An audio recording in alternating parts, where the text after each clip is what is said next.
We want to discuss about the direction. Okay. First of all, Fleming's left-hand rule. Fleming's left-hand rule.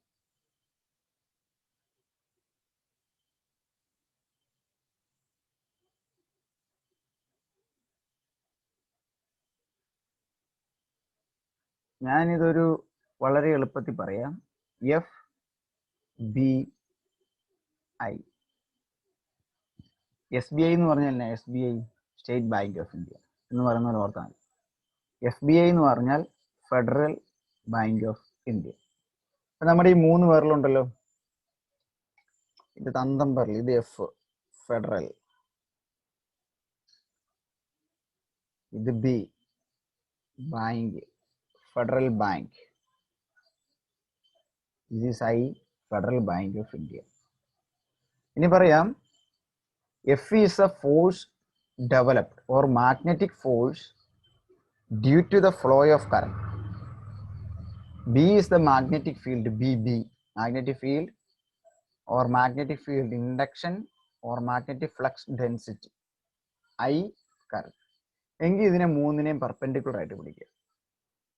എങ്ങനെയായിരിക്കും? Consider our left hand in which thumb, forefinger and middle finger are in perpendicular direction. Then the middle finger gives the direction of the current and the forefinger gives the direction of the magnetic field. Then the thumb gives the direction of magnetic force due to this magnetic field. ഇതാണ് ഏറ്റവും സിമ്പിളായിട്ട് എഴുതാൻ പറ്റുന്നത്. നമ്മൾ നമ്മുടെ വിരലിനെ കുറിച്ച് മാത്രം ഓർത്താൽ മതി. മൂന്ന് വിരൽ മൂന്നും പെർപെൻഡിക്കുലർ ആയിട്ട് പിടിക്കുക. One is F federal bank of India, F force, B magnetic field, I current. കറണ്ടിന്റെ ഡയറക്ഷൻ മിഡിൽ ഫിംഗർ, മാഗ്നറ്റിക് ഫീൽഡിന്റെ direction four finger, magnetic force developed that is in the direction of thumb. അപ്പം Fleming പറയുകയാണ്, if there is a force അല്ലെങ്കിൽ if there is any magnetic field, if there is any magnetic field, a magnetic force is developed. A magnetic force is developed. ഇത് വെച്ച് രണ്ട് ചോദ്യങ്ങൾ ഇങ്ങനെ ചോദിക്കാറുണ്ട്. ഒരു കറണ്ട് ക്യാരിയിങ് കണ്ടക്ടർ അല്ലെങ്കിൽ രണ്ട് കറണ്ട് ക്യാരിയിങ് കണ്ടക്ടർ പാരലലായിട്ട് സ്ട്രെയിറ്റ് ആയിട്ടിരിക്കുക. ഇവിടെ ഈ കറണ്ട് ക്യാരിയിങ് കണ്ടക്ടറിലൂടെ ഒരേ ഡയറക്ഷനിലാണ് കറണ്ട് ഒഴുകുന്നത്. രണ്ടാമൊരു കേസ് പരീക്ഷയ്ക്ക് ചിലപ്പോൾ ഇങ്ങനെ ഫിഗറൊക്കെ തന്നിട്ട് ചോദിക്കും. ഇവിടെ മറ്റ് രണ്ട് കണ്ടക്ടർ ഇരിക്കുകയാണ്, അതിലൂടെ കറണ്ട് ഒഴുകുന്നു. If that is in opposite direction. അപ്പം നമുക്കറിയാം, കറണ്ട് ഇങ്ങനെ മുകളിലോട്ട് പോവുകയാണെങ്കിൽ മാഗ്നറ്റിക് ഫീൽഡ് അതിന് പെർപെൻഡിക്കുലർ ആയിട്ട് ഉണ്ടാകുമെന്ന് ഞാനിപ്പോൾ പറഞ്ഞു. Let consider this is the direction of the magnetic field.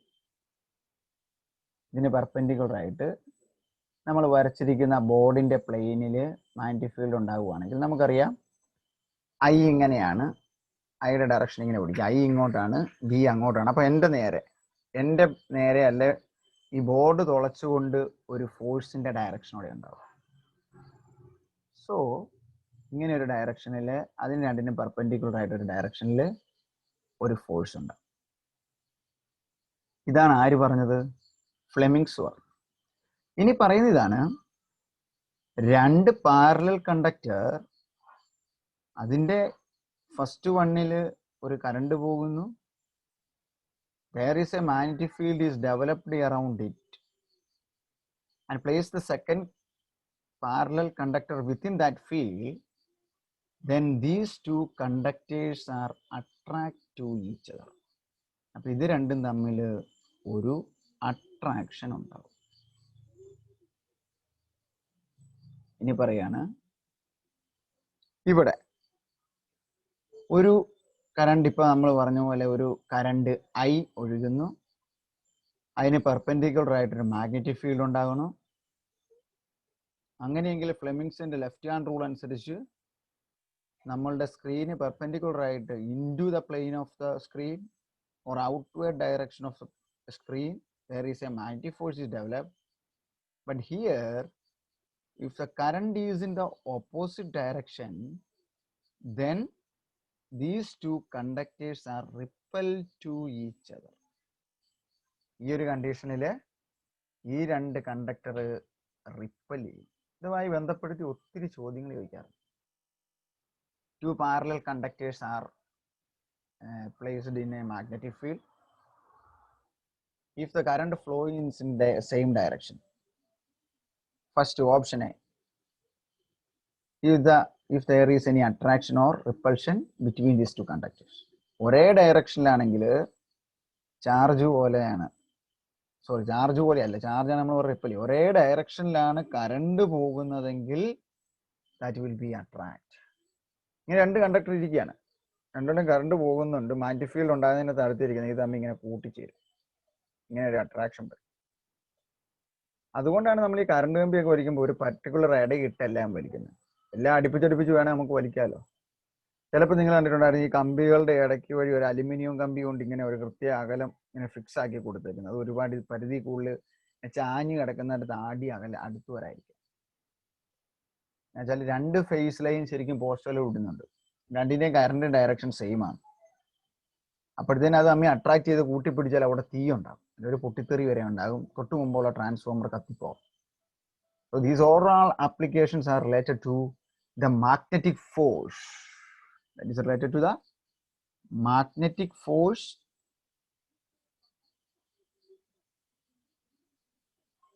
formed due to the flow of current. And when a current flowing through a conductor, a magnetic field is formed perpendicular to the direction of the current, and perpendicular to both current and magnetic field, there is a magnetic force F is developed. So FBI, ഞാൻ പറഞ്ഞ പോലെ federal bank of India, നമ്മുടെ Fleming's പറഞ്ഞു F is in the direction of thumb, if B is the direction of the forefinger, then I, ഇവിടെ മുതൽ പറഞ്ഞു I ആണ് ആദ്യം കൊടുക്കുന്നത് അല്ലേ. If I is in the direction of the middle finger, then there is a magnetic field is in the direction of the forefinger, then a magnetic field is developed perpendicular to both of this. Or if our fingers are in perpendicular direction, then the magnetic force is developed is in the direction of thumb. That is a Fleming's left hand rule. And the magnetic force developed between two parallel conductors. അങ്ങനെ ഒരു ചോദ്യം വരാം. What happens between two parallel conductors? So if the in these two conductors, the current flowing in same direction, then the conductors or wire that will be attract to each other. If the current flowing in opposite direction, then between that conductors there is a repulsive force is developed. Two parallel conductors.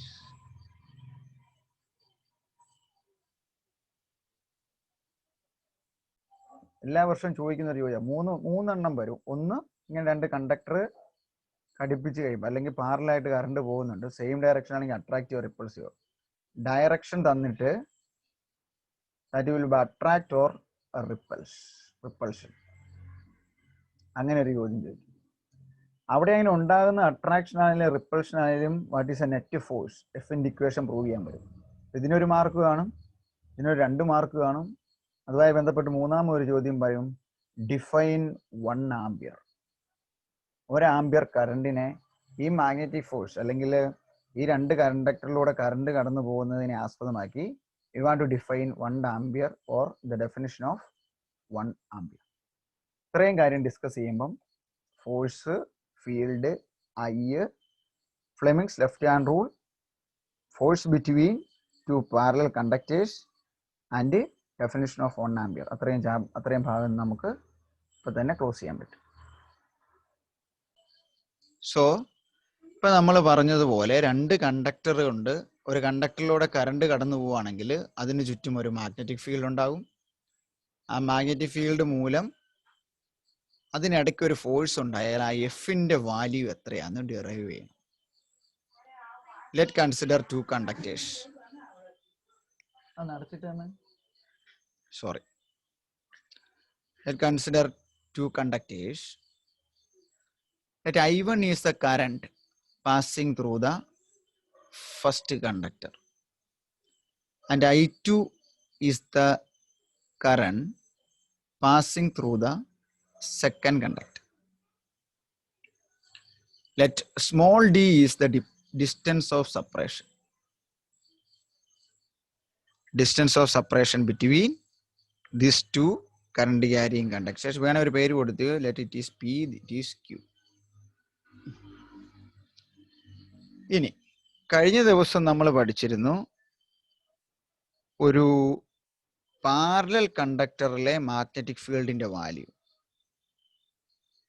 അതായത് ഒരു current carrying conductor straight ആയിട്ടിരിക്കുകയാണെങ്കിൽ R distance അകലെയുള്ള ഒരു പോയിന്റിലെ magnetic ഫീൽഡിന്റെ അളവ് പഠിച്ചായിരുന്നു. B is equal to μ0 I divided by 2πr എന്നായിരുന്നു.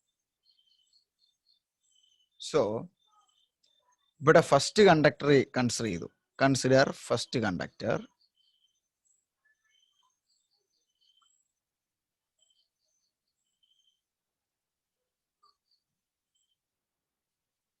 ഓർ പി എന്ന് പറയുന്ന കണ്ടക്ടർ കൺസിഡർ ചെയ്യുക. അപ്പൊ പി എന്ന് പറയുന്ന കണ്ടക്ടറിൽ നിന്ന് ഡി ഡിസ്റ്റൻസ് അകലെയാണ് ആരിയിരിക്കുന്നത്, സെക്കൻഡ് കണ്ടക്ടർ ക്യൂ എന്ന് പറയുന്നത്. So q at a distance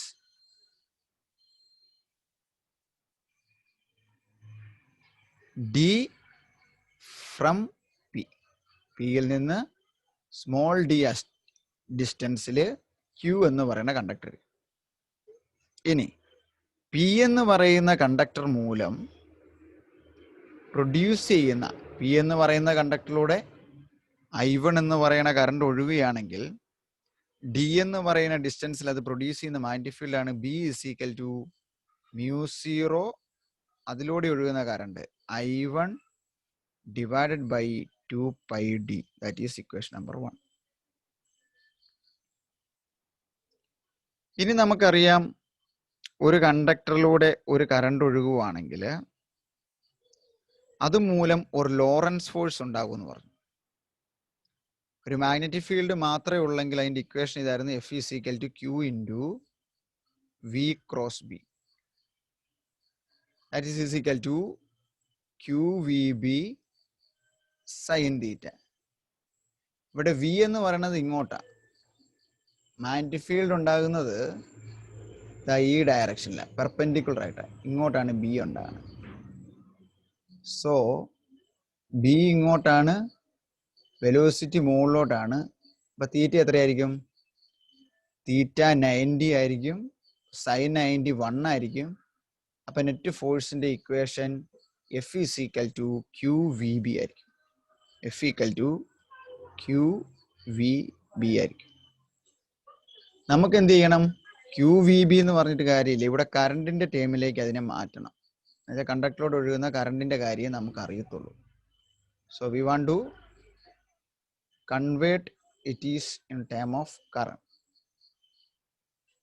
so q v ബിനെ ഞാൻ കറണ്ടിന്റെ ടേമിലേക്ക് ആക്കുവാണ്. F equal to q v B that is equal to q into velocity എന്ന് പറഞ്ഞാൽ ഡിസ്റ്റൻസ്, എൽ ഡിസ്റ്റൻസിൽ എൽ ലെങ്തിലൂടെ ഒരു കണ്ടക്ടറിലൂടെ കറണ്ട് പോകണമെങ്കിൽ velocity is equal to L by t into B. ഇവിടെ നോക്കിയാൽ ഒരു ക്യൂ ബൈ ടി ഉണ്ട്, ചാർജ് ബൈ ടൈം, അതെന്ന് പറഞ്ഞാൽ കറണ്ടാണ്. ഐ എൽ ബി എന്ന് എഴുതാം. പഠിക്കാൻ ഒരു എളുപ്പത്തിന് ഞാൻ പറഞ്ഞുതരാം. F equal to B I L. ഇത് രണ്ടാമത്തെ കണ്ടക്ടറിലെ ഫോഴ്സ് ആണ് ഞാനിപ്പോൾ എഴുതിയത്. Consider second conductor Q. അപ്പൊ ഇവിടെ എന്നാക്കിയാവും F equal to B first conductor മൂലം ആ പോയിന്റ് ഉണ്ടാകുന്ന ബി, രണ്ടാമത്തെ കണ്ടക്ടറിന്റെ കറണ്ട്, രണ്ടാമത്തെ കണ്ടക്ടറിന്റെ ലെങ്ത് L2 ആണ്, L2 എന്നും I2 ആണ്, I2 എന്നും എടുത്തു. ഇനി നോക്കിയേ, that is taken as equation number 2. അപ്പോൾ ഒന്നാമത്തെ ഇക്വേഷൻ നമ്മൾ മ്യൂ0 ബിയുടെ വാല്യൂ കണ്ടുപിടിച്ചിട്ടുണ്ട്. അപ്പം ഒന്നാമത്തെ ഇക്വേഷനെ രണ്ടാമത്തെ ഇക്വേഷനിലെ ബിയിലേക്ക് സബ്സ്റ്റിറ്റ്യൂട്ട് ചെയ്യാം.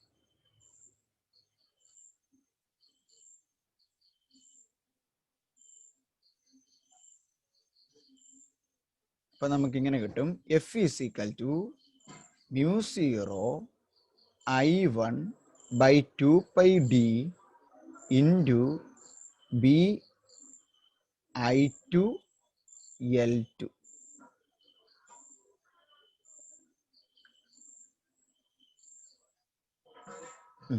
അല്ല, ബി വേണ്ടല്ലോ, ബിയുടെ വാല്യൂ ആണ് സബ്സ്റ്റിറ്റ്യൂട്ട് ചെയ്തത്, sorry. That is equal to mu I1 I2 into L2 by 2πd. That is equal to the force developed on the second conductor by the presence of first conductor. ഇനി ഞാൻ പറയാണ് the force per unit length. Unit ലെങ്തിൽ അനുഭവപ്പെടുന്ന force എന്ന് പറയാൻ നമുക്ക് ആ length കൊണ്ട് അങ്ങ് ഡിവൈഡ് ചെയ്യാൻ മതി. F is equal to mu I1 I2 divided by 2πd. That is our final equation. It's very simple to prove. F is equal to µ0 I1 I2 by 2πd.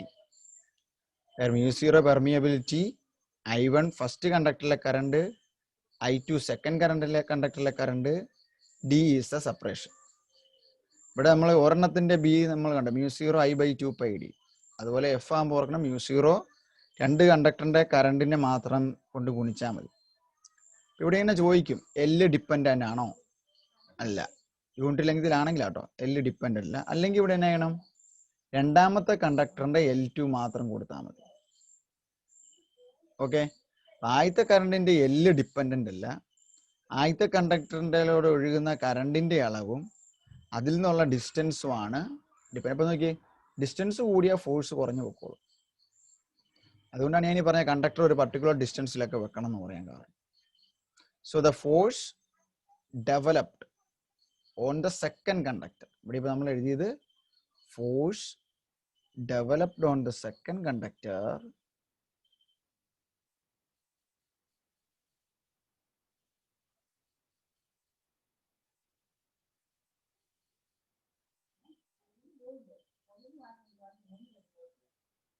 by the presence of magnetic field of the first conductor. ആദ്യത്തെ conductor മൂലമുണ്ടാകുന്ന magnetic field, ആ magnetic field അനുഭവപ്പെടുന്ന D അകലെയുള്ള ഡിസ്റ്റൻസിൽ ഒരു second conductor വെച്ച് കഴിഞ്ഞാൽ ആ second കണ്ടക്ടറിൽ ഉണ്ടാകുന്ന ഫോഴ്സിന്റെ ഇക്വേഷൻ ആണ് F is equal to µ0 I1 I2 divided by 2πd. That is our final equation. It's very, very important. F is equal to µ0 I1 I2 divided by 2πd. If in this case the current flow in these two conductors and same direction, then that conductors are attract to each other. If the current flow is in the same direction, that conductors will be attracted. If the current flow in opposite direction, that conductors will be repelled to each other. These are the main points. കണ്ടക്ടറിലൂടെ current പോകുമ്പോൾ magnetic field ഉണ്ടാകുന്ന പോലെ Fleming's പറഞ്ഞ പോലെ ഒരു magnetic force അവിടെ ഉണ്ടാകും. അപ്പം രണ്ട് കണ്ടക്ടർ അടുത്തടുത്ത് വെച്ചാൽ ആദ്യത്തിൽ ഒരു മാഗ്നറ്റിക് ഫീൽഡ് ഉണ്ടാകും, ആ മാഗ്നറ്റിക് ഫീൽഡ് മൂലം ഒരു മാഗ്നറ്റിക് ഫോഴ്സ് ഉണ്ടാകും. ആ ഫീൽഡിൽ തന്നെയാണ് രണ്ടാമത്തെ കണ്ടക്ടർ വെക്കുന്നതെങ്കിൽ രണ്ടും ഒരേ ഡയറക്ഷൻ അവൻ ഇങ്ങോട്ട് വലിച്ചടിപ്പിക്കും.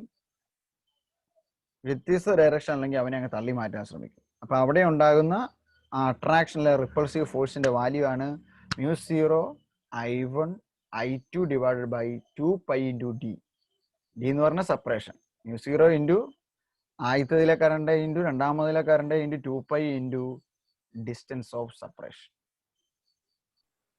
Now we are going to define 1 ampere. Ampere എന്തിന്റെ യൂണിറ്റാ? കറണ്ടിന്റെ യൂണിറ്റ് ആംപിയർ തന്നെയാണ്. മാഗ്നറ്റിസം ഇപ്പൊ നമ്മൾ പറഞ്ഞ മാഗ്നറ്റിക് ഫോഴ്സിന്റെ കേസിൽ ഡിഫൈൻ ചെയ്യാൻ പോവാം. മാഗ്നറ്റിക് ഫോഴ്സ് എഫ് രണ്ട് കണ്ടക്ടറിലൂടെ പോകുന്ന ഇപ്പൊ കിട്ടിയ എഫിന്റെ ഇക്വേഷൻ എങ്ങനെയാണ്? μ0 I1 I2 divided by 2π d അല്ലേ? ഇനി ഞാൻ ഡിഫൈൻ ചെയ്യുകയാണ്. Let I1 equal to I2, രണ്ടും 1 ആംപിയർ കറണ്ട് ആണിരിക്കട്ടെ. ഇതിനെ രണ്ടിനെയും തമ്മിൽ 1 മീറ്റർ കൊണ്ട് ഡിസ്റ്റൻസിൽ സെപ്പറേറ്റ് ചെയ്തിരിക്കുകയാണെങ്കിൽ ആംപിയർ എന്ന് ആയില്ലേ നോക്കിയേ.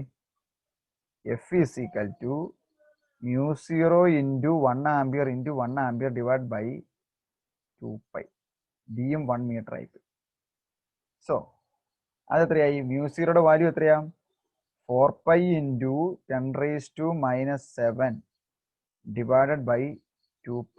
രണ്ടും വെട്ടിക്കളയാലോ, മുകളിൽ ഒരു 2 വരും. എത്രയാണ്? 2 ഇൻറ്റു 10⁻⁻7. യൂണിറ്റ് ചെയ്ത് വരുമ്പം ന്യൂട്ടൺ മീറ്റർ റേസ് ടു -1 ആണ്.